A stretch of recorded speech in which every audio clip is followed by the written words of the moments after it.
Mga kabayan, ang Pilipinas ay aktibong pinapatuloy ang planong pagbili ng surface-to-surface missile systems mula sa South Korea, bilang karagdagang depensa sa baybayin ng Pilipinas. Pero bago natin alamin kung anong surface-to-surface missile system ito, please like nyo muna ang video at mag-subscribe. Maraming salamat po. Ang Armed Forces ng Pilipinas ay patuloy pa rin ang paghahanap ng karagdagang surface-to-surface missile systems, dahil hindi pa sapat ang kanilang BrahMos missile system bilang pangdepensa sa mga baybayin ng Pilipinas. Kaya ang CTMA-SBM, or Chunmo Tactical Missile Anti-Ship Ballistic Missile, at K239 Chunmo Missile Launcher ng South Korea ang target naman ng Pilipinas. Alam nyo naman na pag ang South Korea ang mag-offer talagang madaling kausap, kaya maraming mga weapons na ang nabili ng Pilipinas sa kanila. Ang kagandahan pag sa South Korea bumili, dahil mura lang at malapit lang ito.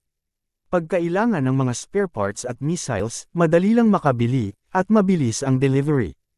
Kaya alamin natin ang kakayahan ng missile system na ito kung karapat-dapat ba talaga ito sa Pilipinas. Ang Chunmo Tactical Missile Anti-Ship Ballistic Missile ay isang short ballistic missile na gawa ng Hanwha Aerospace. Ito ay nakadesign para patamaan ang mga barko ng kalaban. Ito ay may range na 160 km at 290 km naman sa CTM-290. Ang missile na ito ay pwedeng i-launch gamit ang K239 Chunmo launcher. Ito ay may supersonic speed na 4,470 km per hour. Sobrang bilis ng missile na ito, sa distance na 160 km ng kalabang barko, hindi naabutin ng 2 minuto sabog na kaagad pag tinamaan.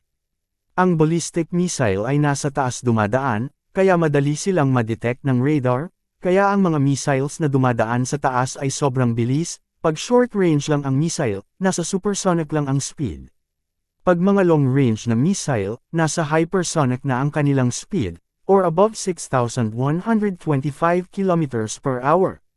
Sa ganitong speed mahirap na pasabugan gamit ang missile, kaya ang ibang bansa gumagamit na ng laser na may speed na mahigit 1 billion km per hour. Kaya pagdating sa laser, ang speed na hypersonic mabagal pa rin. Ang CTMA-SBM at ang BrahMos ay parehong anti-ship missile, ang kaibahan lang, ang CTMA-SBM ay sa taas dumadaan, di tulad sa BrahMos na isang sistemong missile. Kung saan ito ay nasa itaas ng tubig dumadaan para makaiwas sa detection ng radar. Dahil ang mundo ay bilog, mahihirapan ang BrahMos na ma-maintain ang level niya na hindi ma-detect ng radar, dahil sa supersonic niyang speed. Di tulad sa Harpoon na nasa subsonic ang kanyang speed, kaya maintain niya ang level na wala sa detection ng radar, kaya mataas ang kanyang accuracy.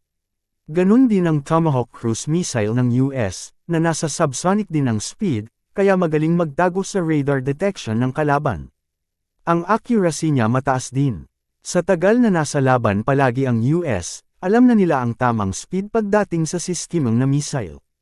Kaya maganda pa rin ang gawa ng US na mga missile, kahit mahal mapagkatiwalaan talaga. Dahil hindi sapat ang budget ng Pilipinas, tiyaga muna sa mumurahin at hindi pa subok sa gyera na weapons. Malay natin baka magaling din ang mga ito, kaya abangan na lang natin. Yun lang mga kabayan, maraming salamat sa time ninyo.